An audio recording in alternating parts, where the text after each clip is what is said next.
There is a country beyond that which is known to humankind. A stray country. A country that exists west of October, whose borders are somewhere between midnight train whistles and the distant howl of a dog. A country that lies somewhere in the stitched and jittering static between radio stations. A country that drifts through America like a traveling salesman, but every now and then stops to nest on a small town, a small church, a single street, and maybe, just maybe, some kind of delayed radio broadcast you've stuffed in your ears.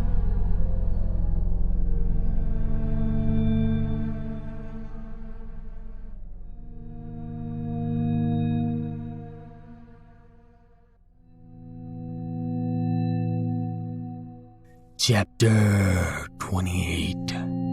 The Lipstick of Horror Films. The junior high school put on the costumery of the terrible house on a hill. It lay across a vast, killing field of junior high kids' self-worth, all grassy plains of 9 different schizophrenic sports fields stitched together like a quilt bag of seasonal storytelling. Football in the fall, soccer in April, baseball in May. Here, in this almost Lake Erie-sized field lay all the slaughtered hopes of uncoordinated children.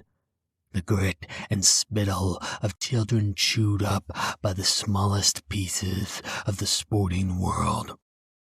The boys froze, stopped, listened to the wind talk to the grass. Listened to 33 million blades of grass respond to the wind. Knew they were about to cross a place where kids were made or killed. Felt the fierce wind staple their bones to the night, the late hour, the gutted pumpkin season. The wind was mean, blown in from far away. Someplace over the burnt hills, the little brother of some cyclone, some kind of plaything born and bred on the stormed plains of Tornado Alley. The wind made little ripples in the lake of grass, like ghosts from 33 years of gym class were billowing from their grave. The boys looked to the school dressed up like a house on a hill, as if it were in a movie called The Terrible House. Had done the research, watched the films, knew how to play the part, what to say, how to say it, lived for the role, relished the show, did not want to take the costume off, wore it home, to the store, could not separate itself from the stage time, was cemented to the role, had gotten lost somewhere inside the make-believe. Yes, the junior high school across the field looked like the terrible house from the horror film.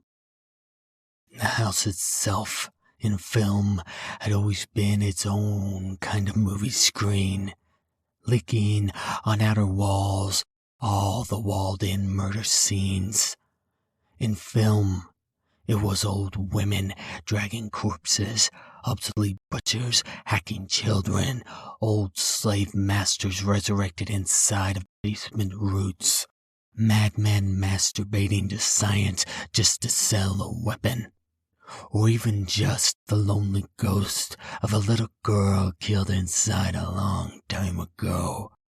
What was reflected on the skin of the house was hard to say most of the time, but moviegoers could feel it tapped out on their bones by their blood at first glimpse of a film's terrible house.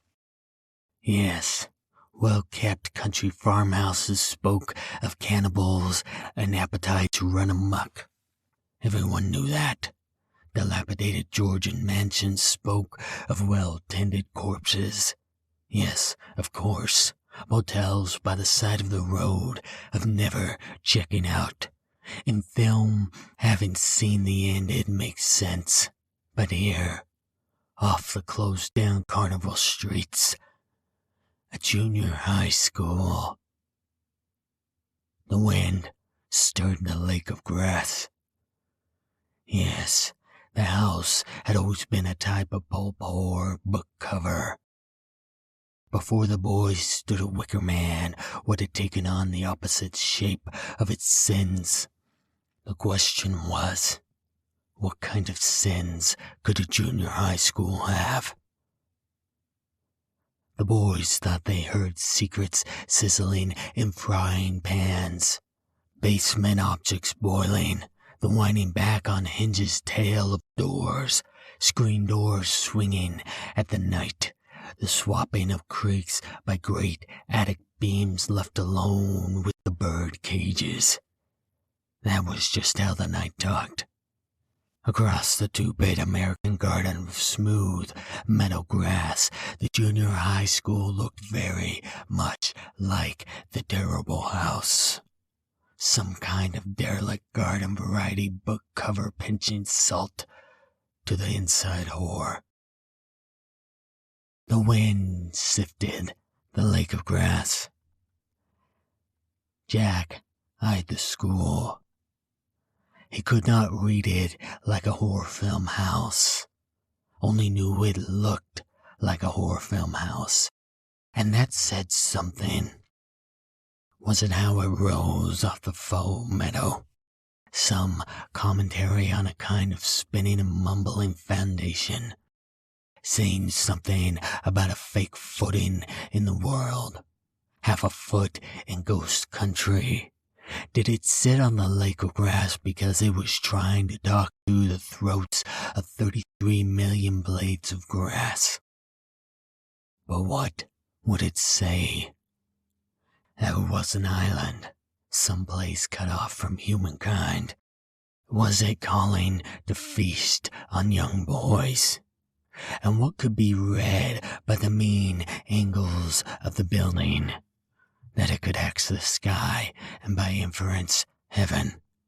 Yes, they did teach evolution inside, and didn't that run counter to God's goose pimples?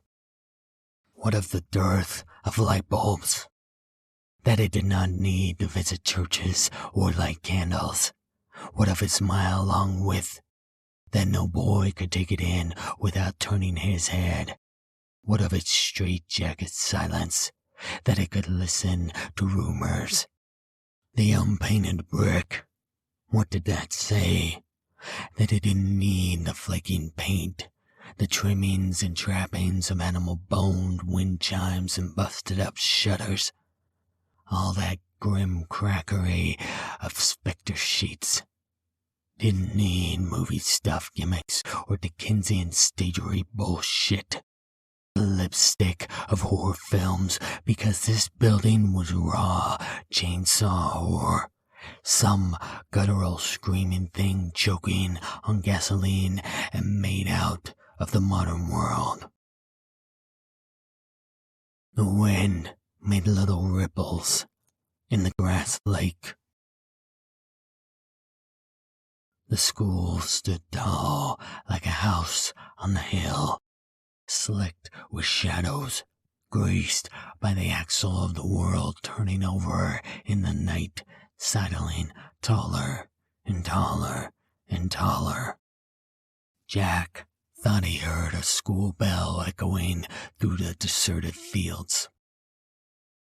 Billy thought he heard the sound of loose doors banging deep in the dry grass. But it was only time thinking about itself. The wind stirred the bladed meadow.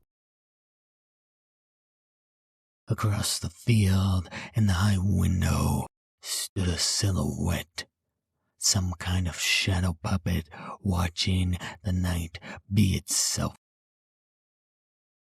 That's him, Jack whispered softly. How do you know? Billy asked. Who else would be in the school this hour? But Doesn't look much like a school. The paper doll, cut out from black construction paper and pasted to the far, far window, watched the empty schoolyard fields. The wind made little ripples in the blue grass lake bed. If it's not him, who is it? Dunno. Maybe the garbage man? The guy who picks up garbage? The man who is garbage? Across the field, some kind of shape, backlit by a single light bulb, watched the moon-cold field like a horror film. A horror of a wind stirring the lake of grass. Jack sniffed. Thought he smelled all of the dead, thrown away things of Western culture somewhere close by. Tuned an ear. Turned his head. Thought he heard the shuck of black trash bags inside two boys' shadows.